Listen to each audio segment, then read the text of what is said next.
কেয়ামত অতি সন্নিকট। এমন এমন স্টোরি আমার কাছে আসে বা যেগুলো আমার কিছু অডিয়েন্স আমাকে মেনশন দেয়, বিশ্বাস করেন আমার ওই স্টোরিগুলো বানাতে ইচ্ছা করে না। মানে আমি ভাবি যে আপনাদেরকে কিভাবে এগুলো আমি এক্সপ্লেন করব। ঠিক তেমনই একটা স্টোরি আজকে আপনাদেরকে শুনে দিয়েছি, বিকজ এটা আমার কাছে একটু ইন্টারেস্টিং লাগছে। পারিবারিকভাবে তাদের বিয়ে হয় এবং অনেক সুন্দর মতো তাদের সংসার জীবনটা চলে। এর মধ্যে তাদের ঘরে একটা সন্তানও জন্ম নেয়, যেটা নিয়ে অনেক হ্যাপি একটা সংসার ছিল। এরপরে তারা একটা সন্তান দত্তক নেয়। দত্তক নেওয়ার পরে স্বামী বিদেশ চলে যায়, ওই সন্তানটাও বড় হতে থাকে এবং সব কিছুই ঠিকঠাক চলতেছিল। স্বামী বাংলাদেশে আসতো, বউর সাথে 2-3 মাস ছুটি কাটাতো, আবার বিদেশ চলে যেত, এভাবেই চলতেছিল। কিন্তু একটা সময় ধীরে ধীরে সেই দত্তক নেওয়া ছেলেটা বড় হতে থাকে। বড় মানে সে একটা পর্যায়ে গিয়ে মানে অ্যাডাল্ট হয়ে গেছে।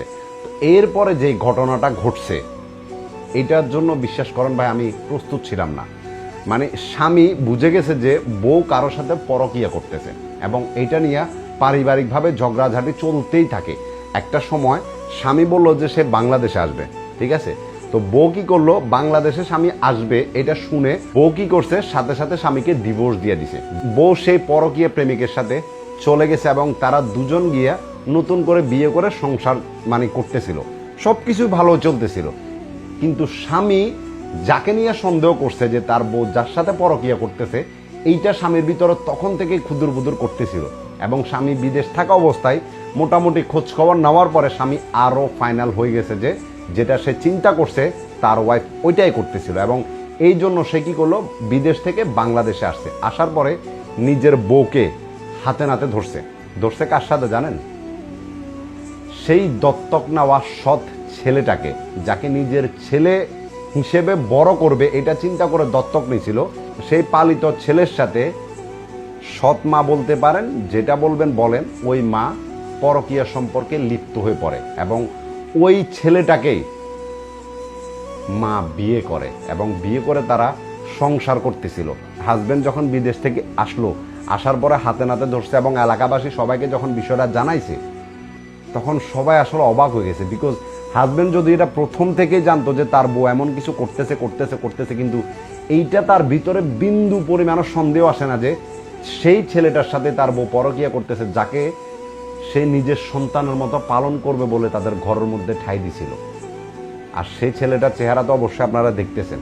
এবং তারা যে বিয়ে করছে, এই বিয়েটা আইনগত বলেন বা ইসলামগত বলেন, এটাকে অবৈধ বলা হইতেছে। বিকজ বাংলাদেশের আইন অনুযায়ী যদি কোনো হাজব্যান্ড বা ওয়াইফ একে অপরকে ডিভোর্স দিয়ে দেয়, ডিভোর্সের 3 মাস পরে যায় তারা নতুন করে বিয়ে করতে পারবে বা বিয়ে রেজিস্ট্রেশন হবে। কিন্তু এর আগে বিয়ে করলে সে বিয়েটা রেজিস্ট্রেশন হয় না বা সরকারিভাবে সেটাকে মানে স্বীকৃতি দেওয়া হয় না। কিন্তু এই মহিলা কি করছে জানেন? মানে নিজের হাজব্যান্ডকে ডিভোর্স দেওয়ার পরই সেই পালিত সন্তানকে নিয়ে ভেগে তো গেছে, ওই সন্তানকে বিয়ে পর্যন্ত করছে এবং তারা সংসার করতেছিল।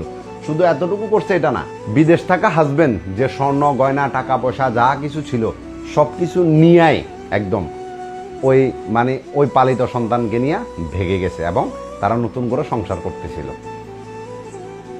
ভাবেন আপনি দুনিয়া কোন জায়গায় চলে গেছে, আপনি কারে বিশ্বাস করবেন? মানে আপনি একবার চিন্তা করেন কতটা নিকৃষ্ট মন মানসিকতার মহিলা হতে পারে এই মহিলাটা।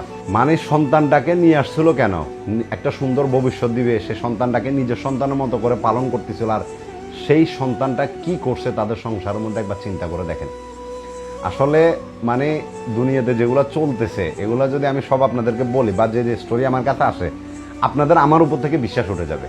আর এটা ভিডিও প্রুফও আছে যে এই জন্য আপনাদেরকে দেখাইতেছে, না হলে এইটাও আমি বলতাম না, সত্যি করে বলতেছি। কারণ অনেকজন আছে তারা মনে করে যে আমি গল্প নিজের থেকে বানিয়ে বলি, মানে ভিউজ পাওয়ার জন্য। বিশ্বাস করেন ভাই, এমন সময় বা টাইম কোনোটাই আমার কাছে নাই যে আমি বানিয়ে আপনাদেরকে গল্প শোনাবো।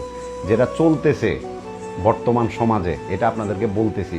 ইসলামে হয়তো অনেক বছর আগে এই জন্য বলে গেছে যে যখন থেকে সন্তান সাবালক হয়ে যাবে, বুঝদান হয়ে যাবে, তখন থেকে মা সন্তানের সামনে পর্যন্ত পর্দা করতে হবে। আর এই কথাটা কেন বলছিল, এটা হয়তো দিন দিন এখন মানুষ বুঝতে পারতেছে, সামনে আরও বুঝবে। তবে একটা কথা বলি ভাই, দুনিয়াতে আর কাউরে বিশ্বাস করার মতো স্থান নাই মনে হয়। গল্পটা কেমন লাগছে অবশ্যই বলবেন এবং বেশি বেশি করে কমেন্টস করবেন। ভালো লাগবে।